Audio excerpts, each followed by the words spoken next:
আজকে 5ই আগস্ট, এই দিনে হাসিনা শয়তানের পতন হয়েছে। বাংলাদেশ ছেড়ে চুরি করে পলায়ে ভারত যেয়ে পলাইছে। অনেক রক্তের বিনিময় হাসিনার শয়তানের পতন হয়েছে।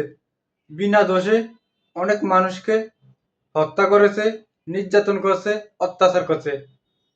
আমাদের সমাজের আলেমদেরকে বিনা দোষে জেলে বন্দি করে রাখছে, বিনা অপরাধে তাদেরকে হাজতখানায় বন্দি করে রাখছে।